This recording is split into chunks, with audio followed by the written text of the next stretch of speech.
Hey, what's up, Julian? Congrats on the new deal. Thank you.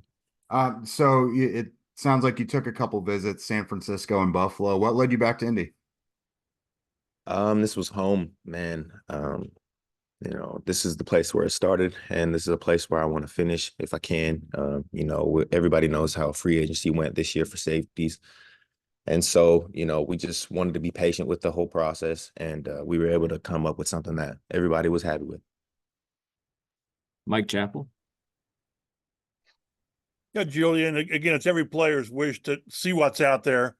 And you sort of said what the safety market was. When you look at it, is this the best place to sort of be for, I don't want to call it a prove it year because you've proven it, but is this maybe the best place to be familiar, the defense, and you're going to play to see what Yeah, happens next year? I definitely think so. And after weighing it with my family, talking about it over and over with, my agent and everybody, this is the place that made the most sense for the next step. Because, like you said, it's a 1 year deal, and for me, I feel like my value is worth more than 1 year. But unfortunately, we all saw how the market went, so it was what I was dealt, and I'm happy with how it ended up. Frustrated through the process or not because of the timing? Not necessarily frustrated. I think it was just one of those things where, that's how it goes every year, and you got to understand as a player that you can't, take it and try to internalize it and take it personal. More of just you got to understand the business side of things. And so for me, I just was trying to stay even and be where my feet were, which I was with my family, and they did a great job supporting me. So it wasn't too bad. Thank you. Nate Atkins. Hey, Julian, first chance to be a free agent for you came at an interesting time, like you mentioned, with the safety market. I guess, were you surprised by the way this played out at that position? There's still some big name guys out there. And what do you think of just sort of what you learned about how the league values, that position? Do you think that's going to change? Man, I think it was something similar to how it was for the running backs a year ago. And it just kind of shows you that, you got to always be prepared for anything. It's one of those things where you can never really truly say that you've got it, especially when, there's so much talent in the NFL. So for me, it's just one of those things where I just try to take it for what it was, which, this was a unique situation, especially going in to my first free agency. But like I said, luckily I had the right people in my corner to kind of, navigate that for me. James Boyd. Julian, obviously you didn't end the year the way you wanted to. How are you doing, I guess, health-wise? Are you 100% healthy, like ready to go for the spring, number one? And number two, I feel like it's easier said than done to be patient and trust the business side of things. But how do you recenter yourself when it is your livelihood and obviously something that you feel like you've earned? Yeah, man, I feel really good, first of all. I have a really good trainer. He did a really great job. Shout out to Skyler. Um, And then I think honestly, the way that you deal with it is you try to turn off all the outside noise, try to not look at what everybody else is doing, what everybody else is signing, and just be where my feet were. Like I said, once again, I was just able to take care of myself and where I was at home, just working out at home and just taking it one day at a time, because I didn't really want to get into the comparison mode. It's easy to compare when you're on and you see that everybody else is signing, and that's what I didn't want to do. So I just turned it off. I just turned off the outside noise and tried to focus on what I could do, which was work. Joel Erickson. What did you learn from taking visits to a couple other teams? I mean, the Colts have been your only team in the NFL, but what did you learn from taking visits to a couple other ones?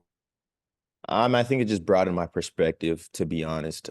You see how other teams compete, what makes them winning cultures. And honestly, that's what made me want to come back to at the same time. You see all these other teams that talk about what they have and, how they're in-house. And for me, it was like, man, I feel like we have the same thing in Indy, So, my heart was always like, okay, well, this has been a great process, but at the same time, I want to continue to build something that I've started, that I've helped start.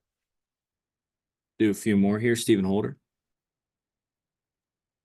Hey, Julian, I missed the first question or two, so forgive me if I repeat. But obviously, I know you and I talked at the end of last year. You felt like that was your best season as a pro, and so I'm wondering what's next for you. Do you think as the progression in your career, still a young player, and you want to have that big year, obviously, for obvious reasons. So what do you think is the next step in your game, I guess? And I would say the next step is honestly to finish. I feel like I've started out strong and, I've gotten to the end, but I haven't finished. And so for me, I think that everybody else knows it too. One of the things that I want to do is play 17 games. And so I think that more than just from a leader aspect, I think being on the field for my teammates is something that I want to be able to do. Jake Arthur. Julian, the Colts have obviously put a huge emphasis on bringing back their own guys like you, Kenny, Grover, the list goes on. What does that tell you when almost all the moves they've made is just bringing back their own guys?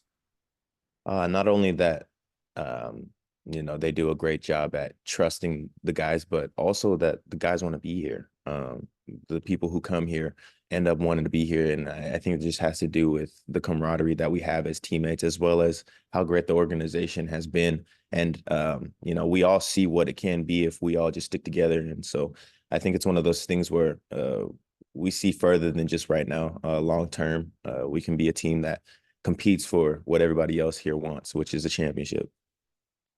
We'll do two more here. Nate Atkins. Julian, I know how close you got with Kenny Moore, Michael Pittman, obviously some other guys on defense. What has this spring been like for you to see those guys get deals, then to be able to come back and run it back with them? Man, it was awesome. Like you said, I'm close to both of those guys, and we all had actually been in contact throughout this whole process, especially Kenny and I. We FaceTiming like every day, just talking about, man, what would it be like for us to come back? Even Pitt, he's like, hey, when are you signing back? When are you coming back? And so it was just one of those things where all of us were able to just stay together and trust that we all wanted to be back. And the fact that we made it happen, man, it couldn't be more than a blessing. So we're just all excited to be back. Last one here, James Boyd. Julian, we look at your role last season, obviously you switched to strong safety. I think it worked out pretty well for you. How do you build on that? And does that maybe just speed up the process of having another great season when going into it, okay, this is where I'm going to be in this defense?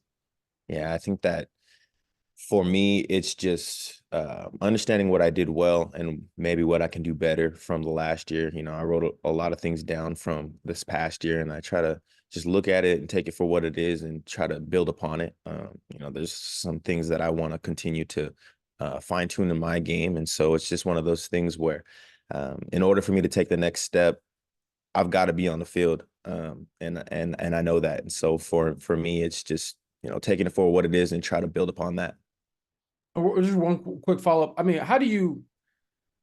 the game is so violent, but how do you, I guess, make yourself more unbreakable? Like, do you change your workouts? Do you talk to trainers?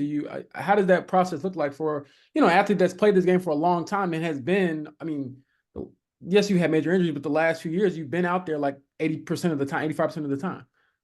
Yeah, man, I think, it's just, I don't know if you necessarily make crazy changes rather than just be really in tune with your body as much as you can. We all know that football is one of those games where just things happen, and no matter how hard you train, sometimes it's unfortunate that you can get injured at any given time. So you continue to try to build upon what you learn and do everything that you can to keep yourself healthy, because it's got to be something that I can do, and so I'm willing to find it.